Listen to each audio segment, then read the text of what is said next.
हरे कृष्णा। कृष्ण कथा ये हमारा सब्जेक्ट है जो मैं यूट्यूब पे डालती हूँ या फेसबुक इत्यादि पे। तो हमारा मेन उद्देश्य है कि भगवान कृष्ण के बारे में हर व्यक्ति जाने, और जो हमारे परंपरा के आचार्य चाह रहे थे या स्वयं चैतन्य महाप्रभु चाह रहे थे कि कृष्ण भावना भावित हो हर व्यक्ति, तो वो हमें भी करना है। तो कृष्ण भगवान के बारे में जानने के लिए क्या क्या हमें पढ़ना चाहिए, क्या क्या हमें चर्चा करनी चाहिए, और उसके अंदर कितनी चीज़ें आती हैं। जैसे कि हमने देखा रामलीला, तो रामलीला जो है वो हम समझ सकते हैं कि वो भगवान राम की लीला है, उसको हम रामलीला कहते हैं। रामायण इत्यादि, जो रामायण, रामचरितमानस, ये पुस्तकें जो हैं वो रामलीला कहलाती हैं।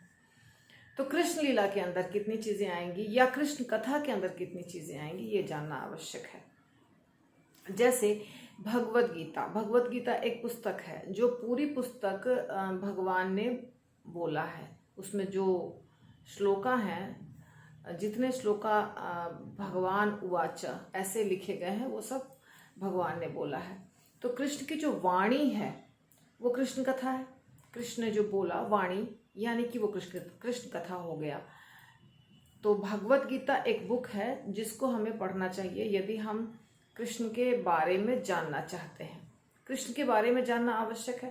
तो कृष्ण कौन है, तो कृष्ण कौन है ये जानने के लिए भगवत गीता पढ़ना चाहिए। भगवत गीता कृष्ण कथा के अंदर आ गया। दूसरा, कृष्ण रहते कहाँ हैं। कृष्ण हमारे हृदय में रहते हैं, कृष्ण गोलोक धाम में रहते हैं, कृष्ण वृंदावन में रहते हैं, कृष्ण वैकुंठ धाम में रहते हैं, आध्यात्मिक जगत में रहते हैं, भौतिक जगत में रहते हैं, मंदिर में विग्रह के रूप में कृष्ण रहते हैं।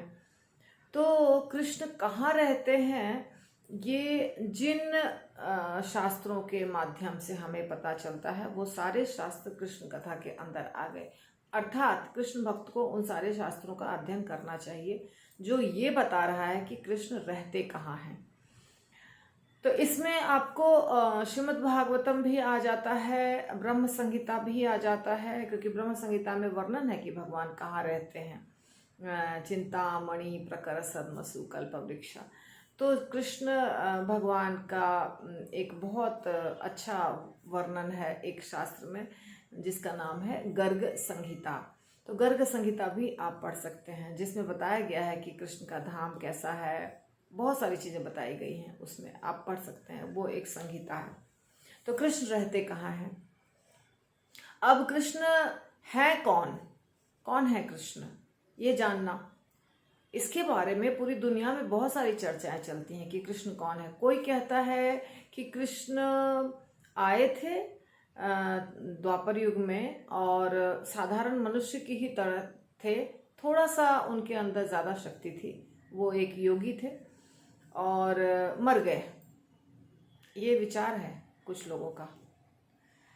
तो ये विचार सही है कि गलत है, ये अगर जानना है तो हमें शास्त्रों को पढ़ना पड़ेगा।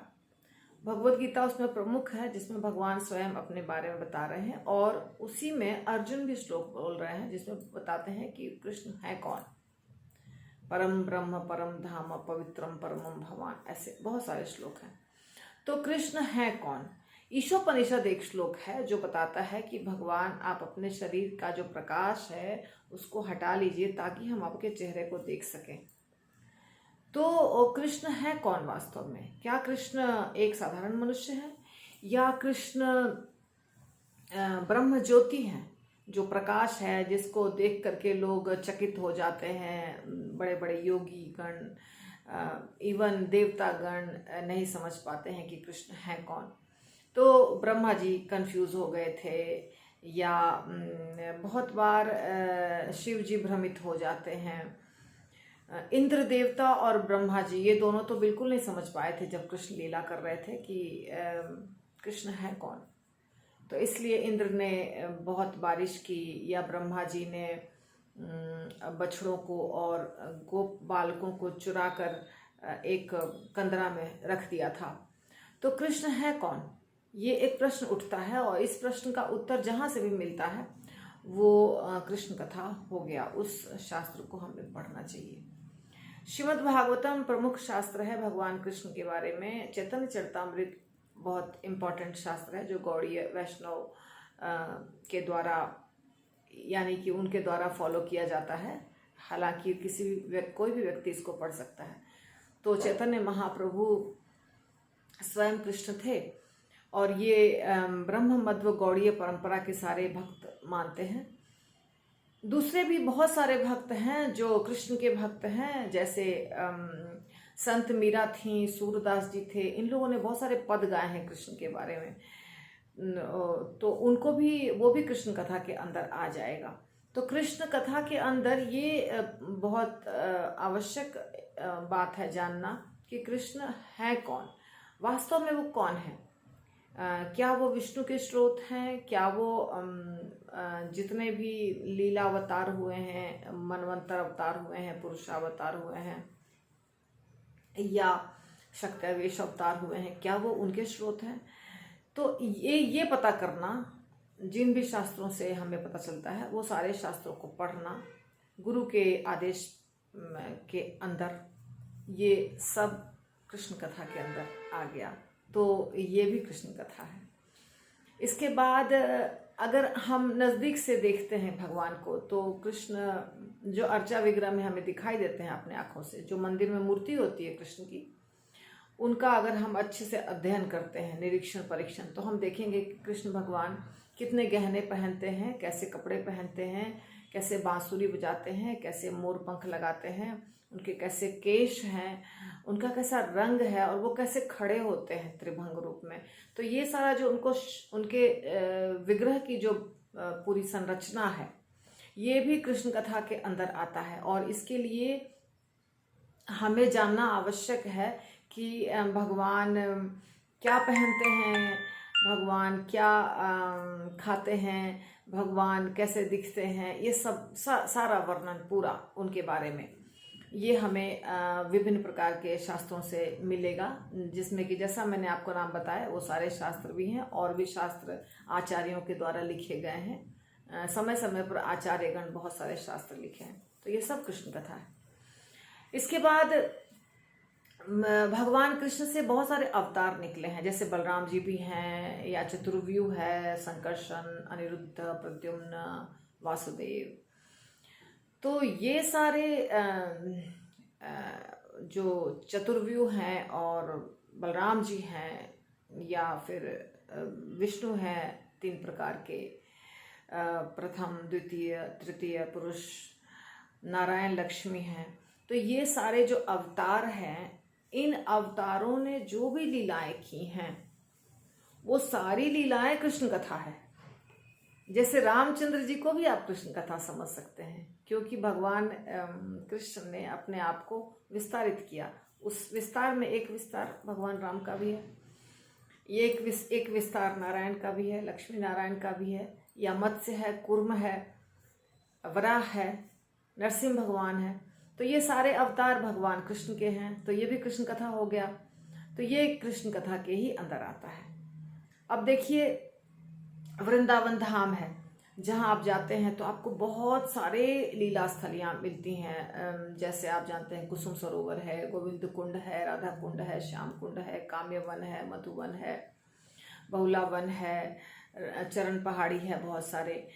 उसके बाद यमुना माता स्वयं है, गोवर्धन पर्वत हैं, 5 से 6 हज़ार मंदिर वृंदावन के अंदर हैं, और भांडीर वन है, ब्रह्मांड घाट है, अनेकों स्थान है जहाँ पे भगवान ने गोचारण की लीला की, जहाँ पे भगवान ने गोपियों के साथ नृत्य किया, सेवा कुंज, निधिवन, जहाँ पे भगवान कालिया का दमन करते हैं। तो ये सारी जो लीला स्थलियाँ हैं, उन सारी लीला स्थलियों में जितनी भी लीलाएं भगवान ने की हैं, उन सारे लीलाओं को जानने के लिए हमें वृंदावन के बड़े बड़े आचार्य जो थे, रसिक आचार्य, जिन्होंने उनके रस को जाना था, भगवान के साथ के संबंध को जो गोपियों के साथ है, जो गोप बालकों के साथ है, जो यशोदा माता और नंद बाबा के साथ है, या जितने भी रस हैं प्रमुख, उन रसों में जो भगवान ने लीलाएं की, इन सारी लीलाओं के बारे में आचार्यों ने लिखा है। और वहाँ के जो लोकल पब्लिक हैं या ब्रजवासी हैं, वो भी बहुत सारी लीलाओं की चर्चा करेंगे आपको। तो उन सारे लीलाओं को जानना कृष्ण कथा है, और इसके लिए आपको आचार्यों के पुस्तक पढ़ने होंगे और आपको जो लोकल ब्रजवासी हैं उनसे सुनना होगा कि कृष्ण कथा क्या चीज़ है। तो कृष्ण कथा के अंदर ये भी आता है। और जितने धाम हैं जिनकी खोज की है रूप गोस्वामी, सनातन गोस्वामी, धाम यानी लीला स्थलियाँ, और बहुत सारे वल्लभाचार्य के श्री संप्रदाय के बहुत सारे भक्त किए हैं उसकी खोज। तो ऐसे अलग अलग संस्था, अलग अलग परंपरा के शिष्य भक्तों ने उन स्थानों की खोज की है जहाँ पे भगवान ने लीला की है। तो उन लीलाओं को जानना भी कृष्ण कथा है। उसके लिए भी आपको ये सब प्रयास करना पड़ेगा जानने के लिए। इसके बाद और है, जैसे मंदिर के अंदर विग्रह होते हैं, वृंदावन के मंदिर, या मैंने लीला स्थलियों की जहाँ जैसे बात की तो द्वारका भी आ जाता है, जगन्नाथपुरी भी आ जाता है, या तिरुपति बालाजी भी आ जाते हैं, या फिर जो नर नारायण का स्थान है बद्रीनाथ, वो भी आ जाता है।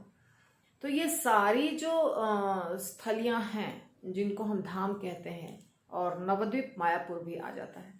तो ये धामों में जो भगवान ने लीलाएं की हैं वो सब लीला स्थलियाँ कृष्ण लीला के अंदर आता है, और सबका हमें श्रवणम करना चाहिए, अध्ययन करना चाहिए और पठन पाठन करना चाहिए, क्योंकि ये सब कृष्ण कथा है। और इसके बाद मैं बता रही थी आपको कि अर्चा विग्रह, अब जैसे बांके बिहारी जी बहुत सारी लीलाएं करते रहते हैं। बांके बिहारी जी की लीलाएं इतनी ज़्यादा हैं कि वहाँ के पंडा ये सब बताएंगे आपको, बहुत सारी लीलाएं होती हैं बांके बिहारी जी की। इसी प्रकार जितने भी विग्रह हैं, चाहे गोविंद देव जी हों, मदन मोहन जी हों, दामोदर जी हों, या फिर गोपीनाथ जी हों, ये सब जो विग्रह हैं, ये सारे विग्रह के उनके भक्तों के साथ बहुत सारी लीलाएं हुई हैं जो वो भक्त बता सकते हैं। और उन भक्तों के समय के जो भक्तों ने लिखा है कुछ पुस्तक में, वो पुस्तक भी बताता है उन विग्रहों की लीलाओं को। जैसे आप गोपाल जी विग्रह का जानते हैं कि उन्होंने गोपाल जी प्रकट हुए वृंदावन में, फिर बाद में वो गए साक्षी देने के लिए भक्त को, साक्षी गोपाल कहलाए वो, या तो फिर खीर चुरा, गोपीनाथ ने खीर चुराया। तो विग्रह लीला करते रहते हैं। तो विग्रहों की भी लीलाएं सब कृष्ण कथा है। अच्छा, और उनके भक्तों के साथ बड़े बड़े भक्त जो हुए हैं भगवान कृष्ण के, जो बड़े बड़े भक्त हुए हैं, छोटे भक्त भी पर बहुत बड़े बड़े बहुत फेमस भक्त हुए हैं। जैसे सूरदास जी अंधे थे, फिर भी भगवान के रोज श्रृंगार का दर्शन वो करते थे, जो किसी को पता नहीं चलता था कि इनको पता कैसे चल जाता है कि ये कौन सा कलर का ड्रेस भगवान पहने हैं, तो क्या गहने पहने हैं, क्या कपड़े पहने हैं, सब सूरदास जी को पता चल जाता था, जबकि वो देख नहीं सकते थे बिल्कुल। फिर भी ऐसे अनेक भक्त हुए हैं जिनको बहुत सारा भगवान की अनुभूति हुई है, साक्षात्कार हुआ है। तो कृष्ण भक्त और कृष्ण के बीच जो लीला होती है वो भी कृष्ण कथा है। तो कृष्ण कथा इतनी ज़्यादा है कि पूरा जीवन बीत जाएगा पर कृष्ण कथा समाप्त नहीं होगा। पूरा भौतिक दुनिया और आध्यात्मिक दुनिया, अभी हमने आपको इतनी सारी चीज़ें बताई, पर फिर भी अभी गोपियों का रह गया, गोप बालकों के साथ लीलाएं रह गई। तो आध्यात्मिक जगत में भगवान की लीला होती है, भौतिक जगत में भगवान की लीला होती है, उनके द्वारका की रानियों के साथ भगवान की लीला होती है। ये सब कृष्ण कथा है। तो कृष्ण कथा का इतना बड़ा विस्तार है, इतना बड़ा टॉपिक है कि हम पूरा जीवन बोलते रहेंगे और पूरा जीवन सुनते रहेंगे, फिर भी कृष्ण कथा समाप्त होने वाली नहीं है। तो इसलिए हमारा जीवन छोटा पड़ जाएगा। कृष्ण कथा के लिए। तो आप कृपा करके समय बर्बाद नहीं करिए और इसमें आनंद लीजिए कृष्ण कथा में। हरि बोल।